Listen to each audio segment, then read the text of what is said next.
Fala, mulher. Fala, mulher. Fala, mulher. Fala, mulher. Espaço aberto para você. No Fala Mulher dessa semana, vamos entender alguns impactos da privatização da Companhia Brasileira de Trens Urbanos, CBTU, sobre a concessão do metrô da região metropolitana de Belo Horizonte e por que a privatização é tão ruim para a classe trabalhadora. O governo de Minas editou um documento em que defende a privatização do metrô de Belo Horizonte e solicita a manutenção do leilão da Companhia Brasileira de Trens Urbanos prevista para o dia 22 de dezembro. Diante disso, o Partido dos Trabalhadores, PT, acionou o Poder Judiciário para barrar o processo de privatização. Estamos aqui com a Alda Lúcia Fernandes dos Santos, presidenta do Sindimetro de Minas Gerais e da Federação Nacional dos Metroviários. Ela esteve recentemente no Roda de Conversa, um programa do Sindiúte, conversando com Paulo Henrique Santos Fonseca, da direção do sindicato, e também com Daniel Glória, vice-presidente do Sindimetro. Nós acompanhamos esse debate e queremos agora entender com a Alda por que a privatização do metrô está sendo tão questionada pelas entidades sindicais. Seja muito bem-vinda, Alda. Nos fale um pouquinho aí do que significa o metrô para a população, para a sociedade, por que é tão importante a gente entender, né, a existência do metrô enquanto um serviço para a população. Na realidade, essa história do metrô de Belo Horizonte, ela remota a mais de 30 anos, né? E que, infelizmente, os governos que aqui estiveram, tanto no Estado como no governo federal, principalmente o governo federal, que nós somos uma empresa federal, não houve, de fato, grandes investimentos como a ampliação do metrô. A gente pode lembrar aí a questão do barreiro, que o pessoal espera, inclusive eles criaram até o bloco esperando o metrô, justamente porque isso, o metrô nunca chegou. Foi feito a via que eu falo assim, a segregação, né, do muro, e não foi construído, e não foi ampliado, né? Então, assim, o que é o metrô? A gente tem que entender de transporte e mobilidade urbana. E o metrô, em todos os lugares, ele é o principal modal de transporte. Ele não é o auxiliar do ônibus, é o contrário, é o ônibus, o rodoviário é que tem que nos auxiliar e que tem que levar o trabalhador até o metrô. Então, assim, ele tem que se tornar, e para a cidade, além de questão de não poluente, questão de economia, não provocar grandes acidentes, engarrafamento e tudo mais. Então, assim, investir no metrô como principal transporte em Minas Gerais é a grande saída, porque a gente está vendo que é o seguinte, a gente precisa ter mais tempo e mais qualidade. E não ficar engarrafado em trânsito, e não ficar preso no carro. Então, assim, o metrô, ele traz tudo isso. A partir do momento que você faz esse investimento no transporte, no metro ferroviário no país, você consegue alavancar tudo. Então, tudo traz investimento, traz uma nova qualidade de vida, tanto para o trabalhador como para os empregados da CBTU. Então, a intenção nossa, quando a gente defende que todos os transportes se encontrem, mas que o metrô seja o nosso principal modal de transporte aqui em Minas Gerais. E também com uma tarifa social, né? Para que todo mundo possa ter acesso ao metrô, aos transportes. Porque não adianta ter uma tarifa cara e o trabalhador não conseguir pagar. E a gente tem uma lógica, a gente tem que ocupar a cidade.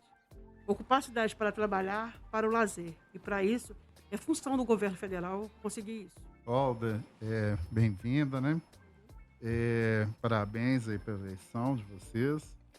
E você tocou numa questão importante, né, que é a questão da tarifa. A tarifa foi já uma tarifa social. Hoje está muito distante disso, né? Está basicamente o mesmo preço e médio dos ônibus, né? E quando fala de investimento, né, o usuário também está fazendo esse investimento agora, que está pagando bem mais caro do que pagava antes.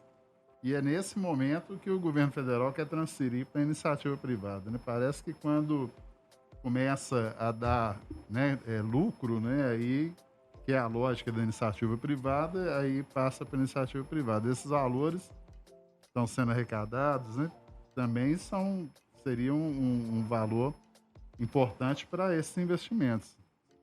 Você acha isso? Tenho certeza disso. Na realidade, a questão do transporte público, né, no caso do metrô, ele não dá lucro. O único lucro que ele dá é o lucro social, que é o lucro de poder transportar as pessoas com uma tarifa acessível, com uma tarifa social e por que não a tarifa zero. Inclusive, parece que o governo Lula, a partir do ano que vem, já vai discutir essa questão da tarifa social e a tarifa zero.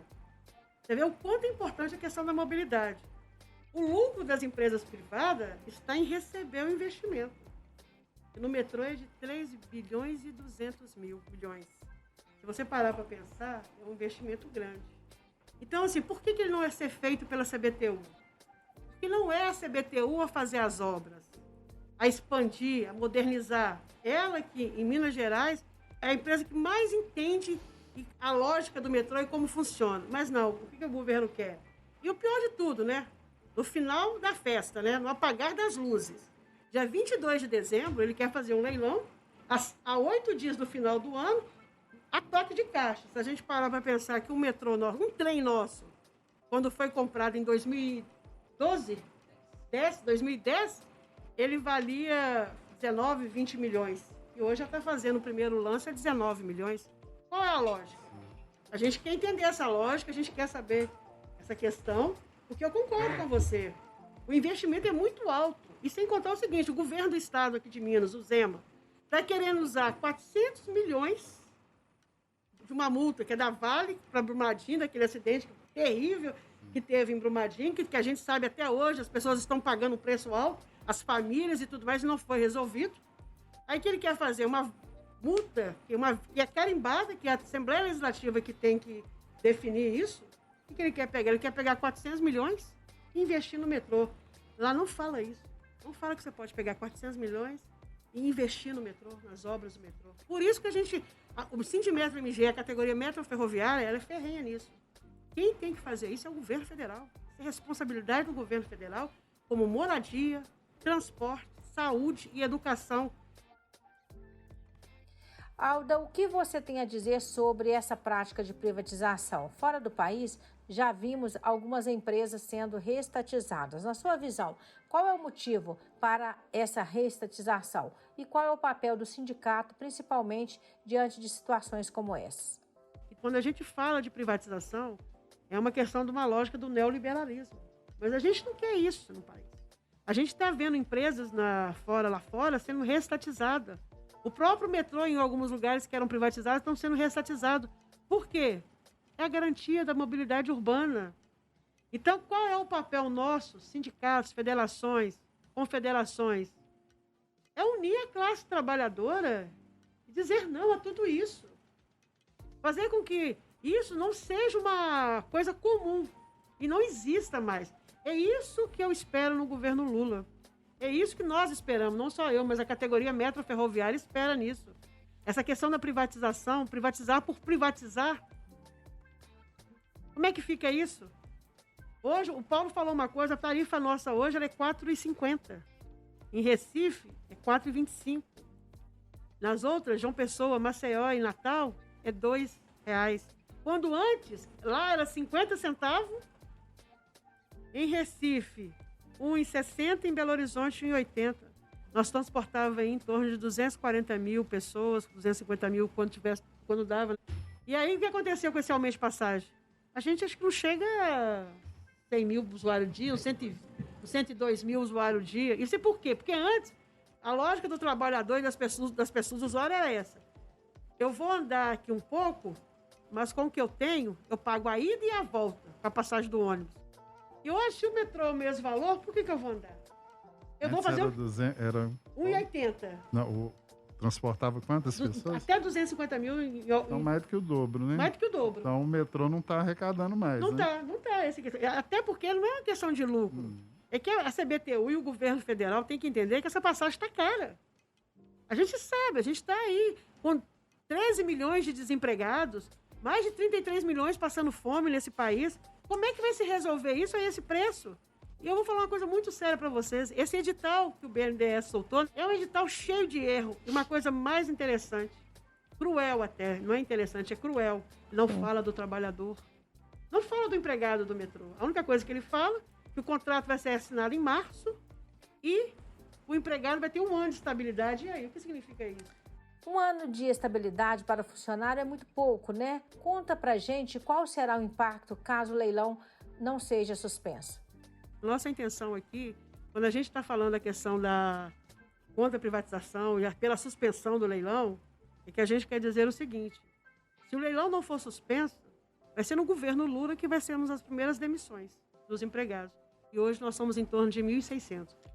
Aldo, eu gostaria muito de te agradecer pelo bate-papo. De fato, muita informação que está sendo disseminada a respeito da privatização do metrô não fala a verdade. Então, você trouxe muito esclarecimento e a gente agradece profundamente por você estar aqui nos esclarecendo. Até o próximo Fala Mulher. Vera Lima, Central Eficaz de Notícias. Fala Mulher, espaço aberto para você.